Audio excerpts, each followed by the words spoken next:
Mr. Coburn, Coburn here. Mr. Grimsley, Grimsley here. Mr. Freimiller, Freimiller here. Mr. McCown, McCown here. Mr. Dyson, Dyson here. Mr. Alexander, Alexander here. Mr. LaForge, LaForge here. Mr. Peterson. Peterson here.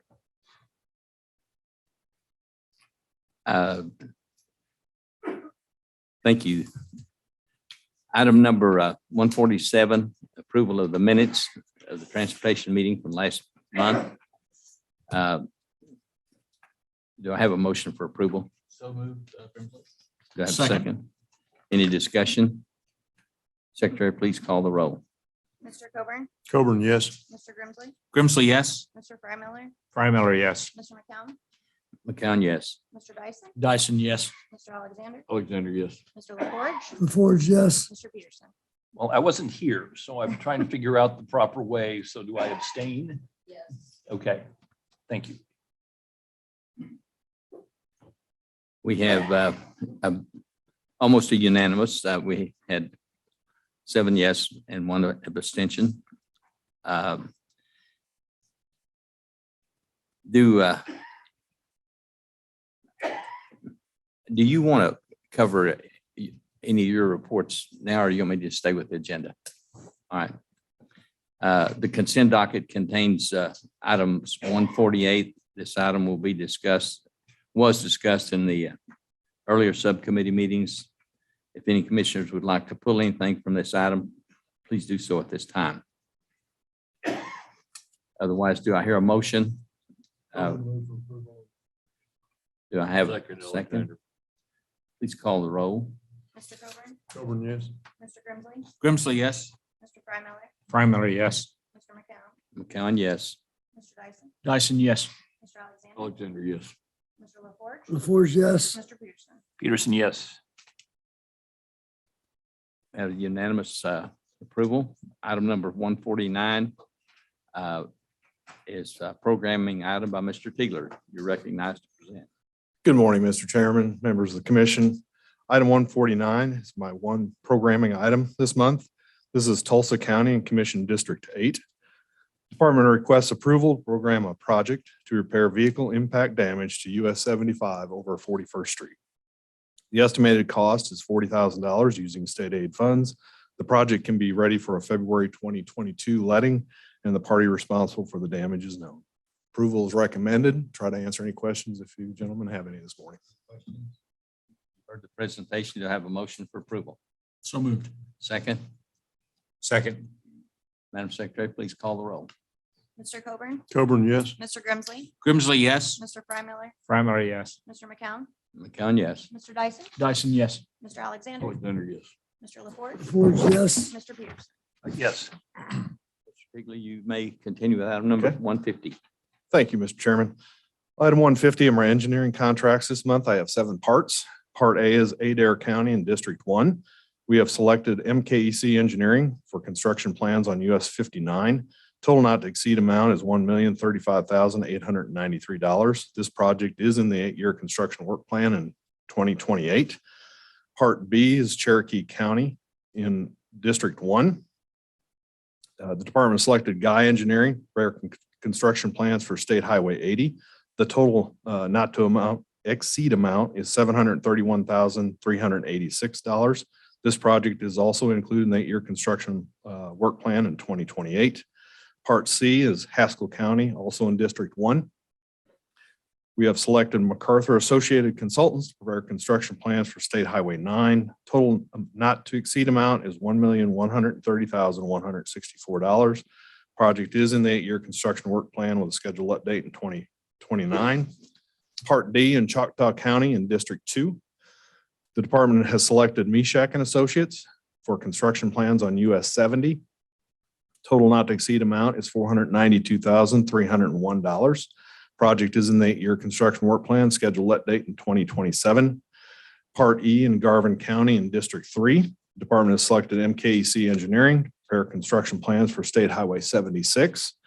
Total not to exceed amount is $178,555. Project is also in the 8-year construction work plan, scheduled let date 2028. Part F is Lincoln County in District 3. Department has selected CEC Corporation to prepare construction plans for State Highway 66. Total not to exceed amount is $767,385. This project is also an 8-year construction work plan in 2029. And finally, Part G, Seminole County District 3. Department has selected CP&Y for construction plans on State Highway 59. Total not to exceed amount is $244,875. This project is also an 8-year construction work plan in 2027. Approval is recommended. If you have any questions, try to answer those this morning. You've heard the presentation. Do I have a motion for approval? So moved, Grimsley. Have a second? Primer second. Any discussion? Madam Secretary, please call the roll. Mr. Coburn, Coburn, yes. Mr. Grimsley, Grimsley, yes. Mr. Freimiller, Primer, yes. Mr. McCown, McCown, yes. Mr. Dyson, Dyson, yes. Mr. Alexander, Alexander, yes. Mr. LaForge, Forge, yes. Mr. Peterson. Yeah, yes. Okay. You may continue with item number 151. Thank you. Engineering contract supplements this month. I have 2 of those. Part A is a statewide all districts. This is our on-demand state bridge rehabilitation contract. We previously selected 6 consulting firms to provide these services. They are EST, H.W. Lochner, Jacobs Engineering Group, MKEC Engineering, Perkypile Engineering, and Rombic. The total aggregate increase for these contract supplements is $1,500,000. And finally, Part B is Grant County and District 4. The department previously authorized Atkins North America to prepare final design plans for US 60. Supplement not to exceed amount is $16,000. This project is in the 8-year construction work plan for a scheduled let date in 2027. Approval is recommended. Try to answer any questions this morning.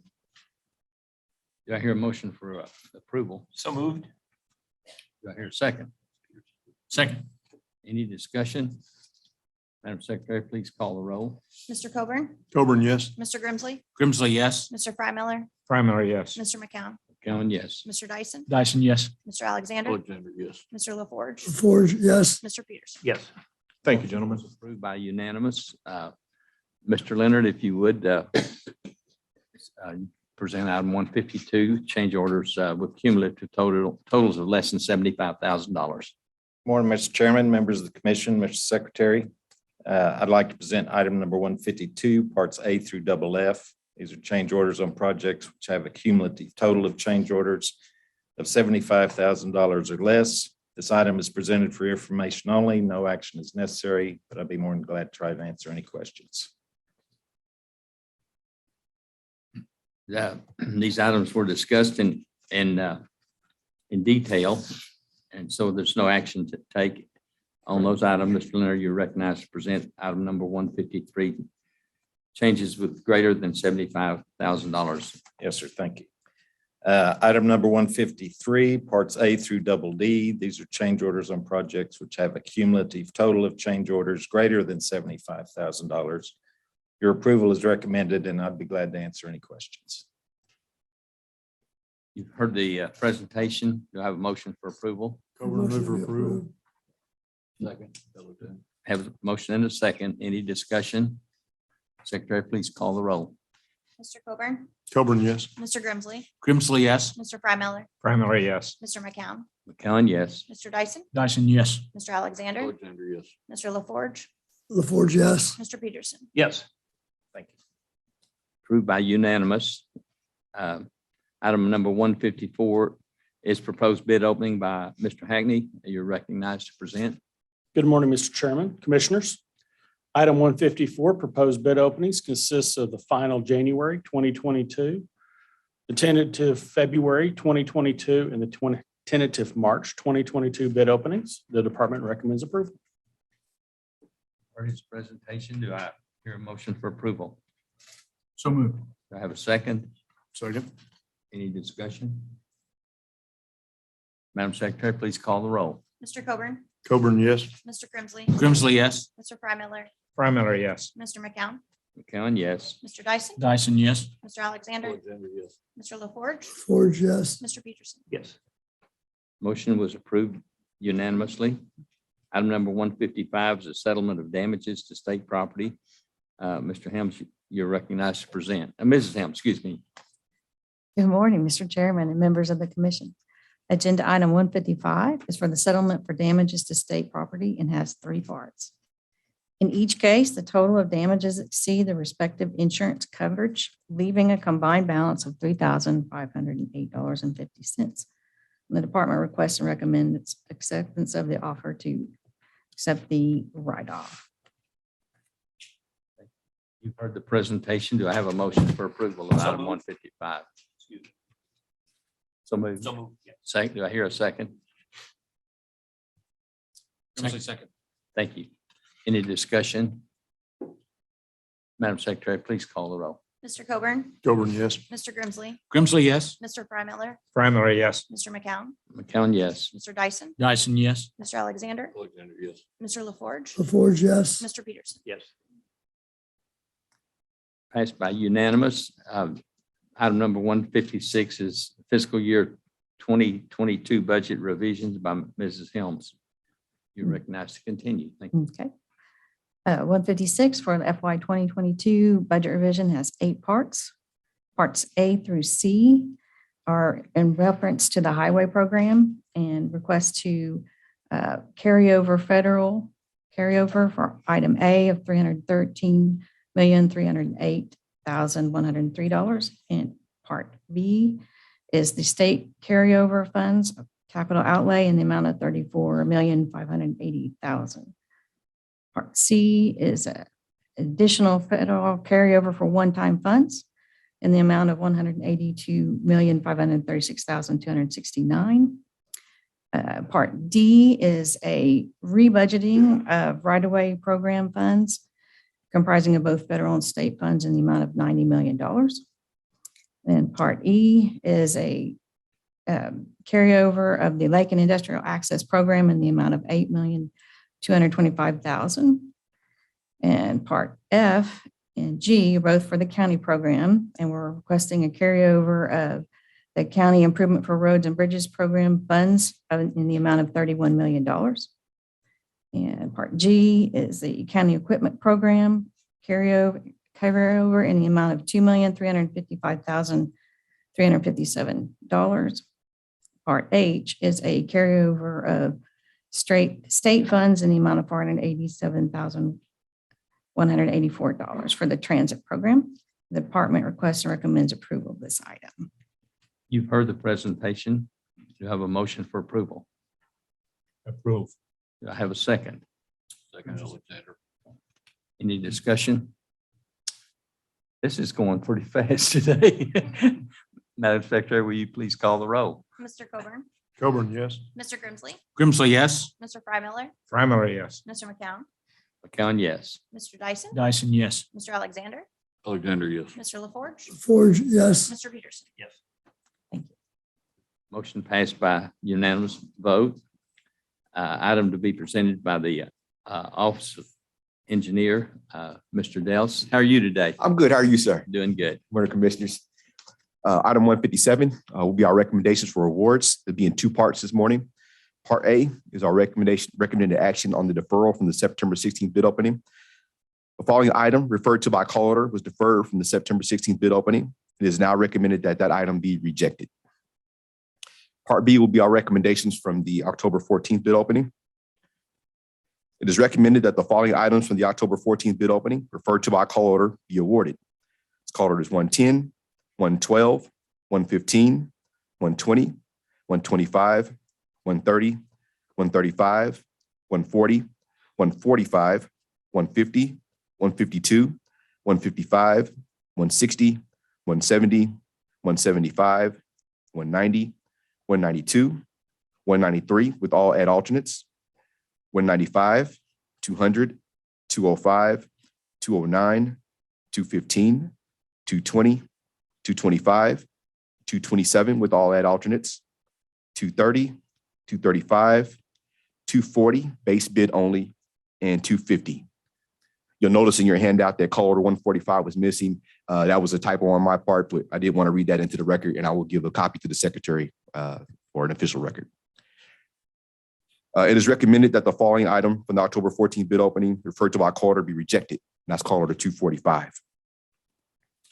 And lastly, it is recommended that the decision regarding either award or rejection for the following item from the October 14th bid opening referred to by call order be deferred in accordance with state statutes for a period not to exceed 90 days, and that's call order 180. So this concludes our recommendations for award, and your approval is requested. You've heard the presentation. Do I have a motion for approval? Make a recommendation. Move that we approve his recommendation. Coburn, second. Any discussion? Madam Secretary, please call the roll. Mr. Coburn, Coburn, yes. Mr. Grimsley, Grimsley, yes. Mr. Freimiller, Frymiller, yes. Mr. McCown, Kellen, yes. Mr. Dyson, Dyson, yes. Mr. Alexander, Alexander, yes. Mr. LaForge, Forge, yes. Mr. Peterson. Yes. Passed by unanimous vote. Item number 158 is the interagency agreement with the Oklahoma Turnpike Authority and Shared Personnel Resource Service. It's yours. Mr. Mr. Chairman, Gadsden. Commissioners, the item 158 is an interagency agreement between the Turnpike Authority and the Department of Transportation that will really set up the framework for us to effectively share resources and share services. The department requests the commission authorize the shared services interagency agreement with the Oklahoma Turnpike Authority. The purpose is to coordinate and leverage personnel resources of the department and the authority in the performance of their respective transportation infrastructure responsibilities. Pursuant to the agreement, the department and the authority shall each document shared personnel resource time, project details, and expenses associated with work performed. Based on that accounting, each agency shall be responsible for its pro rata share of the actual cost of the work performed for the agency. And the department recommends your approval. This agreement, as I said, sets the framework for that interaction to occur. It sets the framework for how we account for and bill for those services and puts the things in motion in support of our modernization update that we've got ongoing. So again, we recommend your approval. Thank you. You've heard the recommendation. Do I have a motion for approval? So moved. Second? Okay. Any discussion on this? Okay. Madam Secretary, please call the roll. Mr. Coburn, Coburn, yes. Mr. Grimsley, Yes. Mr. Freimiller, Frymiller, yes. Mr. McCown, Kellen, yes. Mr. Dyson, Dyson, yes. Mr. Alexander, Alexander, yes. Mr. LaForge, Forge, yes. Mr. Peterson. Yes. Passed unanimous vote. Item number 159 is the director's report. Secretary Gatz, you're recognized to continue. Mr. Chairman, thank you, commissioners. The department provided you with a modernization update this month and just prior to the commission meeting. That was pretty comprehensive information. Talks about where we're at with our modernization initiative and how we're making progress. Again, the purpose of modernization is to make sure that in the transportation cabinet, we are reducing our duplications of effort to the extent that we can. We're leveraging the resources that are available within the cabinet and trying to make sure that we're operating as efficiently as possible. That's ongoing. Modernization is a long-term initiative that in all due consideration, we're not ever going to be done with because we're going to try to get into the mode of always looking for the next better way to do things and never losing sight of that vision for the future. So again, this is part of it. We will provide you with a monthly update in a report format similar to what I sent you this month. We will do a better job of summarizing the activities of the previous month and what we expect to occur in the coming months. So, Mr. Chairman, happy to answer any questions about modernization that any of you gentlemen may have. I might comment on it. I read it in detail before coming up.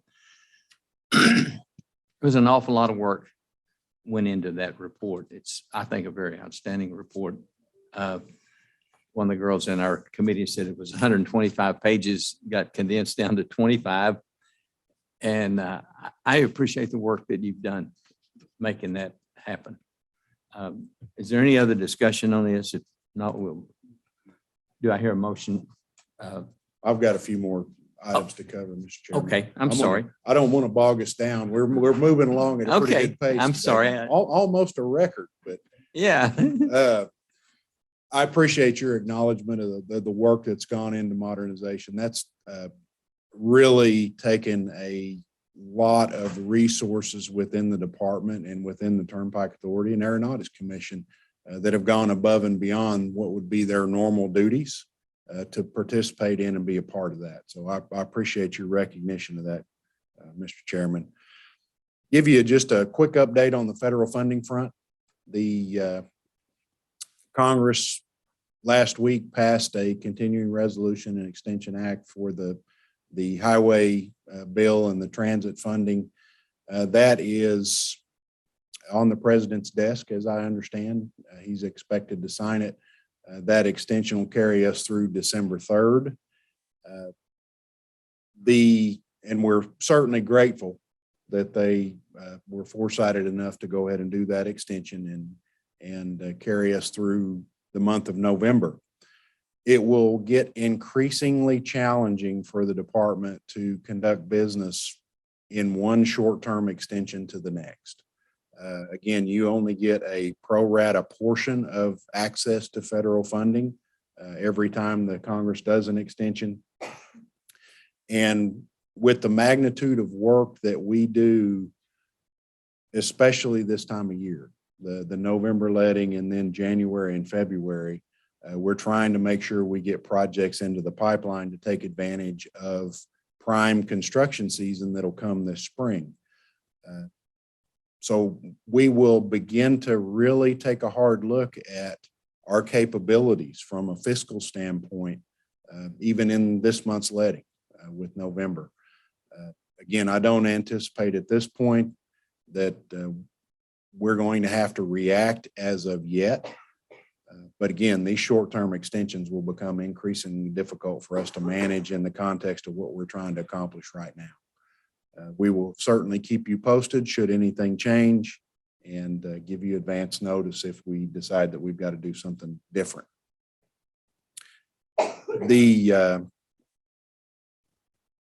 state of Oklahoma and Office of Management and Enterprise Services, as a Governor Stitt initiative, undertook a state supplier expo that happened last month in October. It's something that I've never seen us do and really quite impressed with the results. The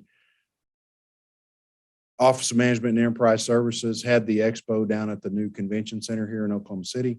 And really the goal was to introduce new opportunities for vendors to engage in supplying the state government with everything from construction services to engineering to all aspects of government operations.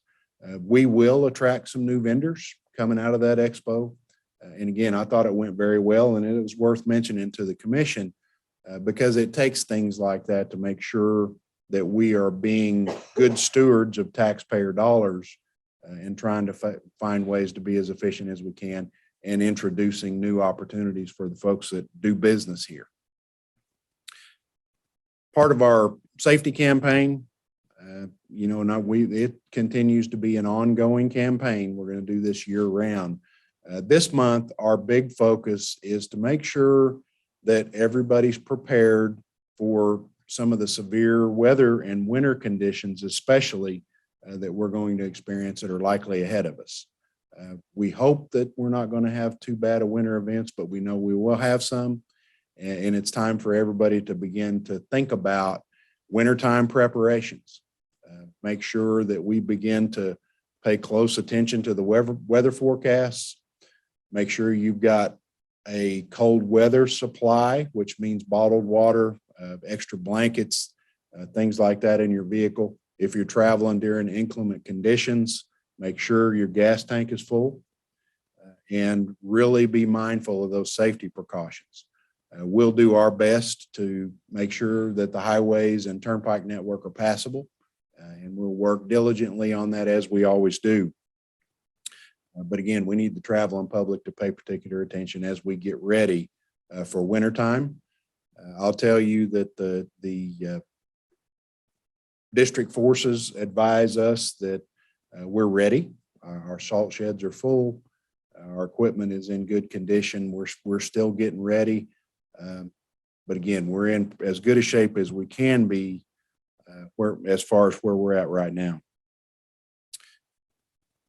I'd also offer that no matter what the weather conditions are, when you're traveling the highway system, the best safety advice that I can give you is to buckle your seatbelt. That has got to be in the front of everybody's minds, and that can be the difference. A simple act of buckling your seatbelt can be the difference between walking away from an accident or having a severe injury or worst case, a fatality. So again, encourage everybody to be diligent, especially this time of year, and buckle up if you're traveling the highway system. I would close, Mr. Chairman, with just a brief discussion about workforce and where the department's at with our workforce right now. As you gentlemen certainly are aware, the workforce issues that are being experienced, not just in Oklahoma, but across the country, are pretty extreme right now. And the department is beginning to look at a market study. And if you know how state government is, we typically lag the market as far as our job classes and what our pay is. We really haven't done anything significant in the context of a market increase for our personnel since about 2017. It's time for us to take a hard look at that. That study is underway and ongoing with a goal to try to implement on some basis a market initiative on January 1. We'll continue to work through that for the month of November and try to have everything in place and lined up to be able to accomplish that. We're very careful when we consider all aspects of transportation business because again, it's all a budgetary impact and we've got to maintain a quality workforce. We are seeing real issues develop as far as the recruitment and retention capabilities. It's time for us to do something, but again, recognizing that's a careful balance that we've always got to be mindful of as we implement a market study and manage that in the context of everything else we've got to try to take care of. Our number one resource are the folks that work for us. We recognize that, and it's time that we started to seriously consider what we can do to try to improve working conditions here, pay being a big part of that. So again, just wanted to make the commission aware of that. We'll keep you updated as we make progress towards implementation. And Mr. Chairman, I would stand for any questions that the commission might have of me. Are there any questions? I have a quick question. Yeah, Mr. Secretary, I have a question on the winterization. And this is more just kind of a general question in terms of, do you believe, is there room for us to improve our sensing capability and our observation capability, things like that? I'm thinking ahead in terms of smart highways and a lot of the future initiatives. Do you think there's room for us to improve there at all? Absolutely. And I think, we're going to see technologies continue to develop around that improvement. If you look at some of the travel applications that are out there, like Waze, that are really crowdsourced information, you're going to get pretty up-to-date conditional information just from those packages. We use a statewide weather information system, and it's good. It's not as good as it will be. And then our ITS space and realm is always developing. We're always seeing advancements there. Our Drive Oklahoma app, Drive OK application that we've got, gives the travel and public access to everything from snowplow cameras to travel conditions. But I think there are things happening in the technological advancement space right now that are going to continue to be game changers for us. And we're going to have to pay particularly close attention. One of the challenges that we've got right now, and from a safety standpoint, I really appreciate the technological advancement in the world of driver assist technologies, whether it's lane departure, whether it's adaptive speed control, auto braking and things like that. All of those things help reduce accidents and even the severity of accidents when they do occur. However, they don't deal with inclement weather very well yet. That's going to take better information that we will be a part of supplying. So, Commissioner, I appreciate your question. And absolutely, I think there will be room always for those types of advancements. And I know today's probably not the proper time. I'd be interested in hearing kind of how that's ingested, like is there an operations center or what's the approach? Because I know that's probably going to be more and more important in the future, how we pull all this together into a nerve center and we make decisions on it. So in the future, I'd love to maybe have a little bit more in-depth discussion on that if there's. Absolutely. opportunity. We'd be happy to provide a presentation for the commission. Thank you.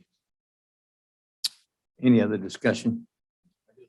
Quickly, as we're having the debate in Washington and our bills are going up and down and larger and smaller, I would ask that we certainly keep in contact with our contractors, our vendors, and if we know in advance that some projects might be slowed, if we can save them where they can move employees around or something rather than like we were talking about, employees are hard to get. And we need to keep all of our contractors' employees working that we can too. We stay in very close communication with the contractors, not only on the job site, but certainly Bobby and the AGC help us from a broad perspective, make sure that we're getting a consistent message about what our plan is as we move forward. Again, right now, we're doing our best to resist any change in our business practice. But again, the longer these short-term extensions go on, the more difficult that'll become for us. But we will certainly get word out the minute that we have to make a tough decision and engage not only the contractors on the ground, but certainly Bobby and his folks, along with, because that affects not just our construction contracts. That's got the potential to affect everything that we do, including engineering services, et cetera. So it will be important for us to keep the industry engaged and make sure we're communicating well. At this point, we haven't decided to do anything too abnormal. So, Any other discussions? Do I hear a motion for adjournment? Do I hear a second? All in favor? I guess we'll do a roll call, Madam. Goburn, yes. Mr. Grimsley. Grimsley, yes. Mr. Frymark. Mr. McCown. McCann, yes. Mr. Dyson. Dyson, yes. Mr. Alexander. Alexander, yes. Mr. LaForge. Forge, yes. Mr. Peterson. Yes. Adjourned.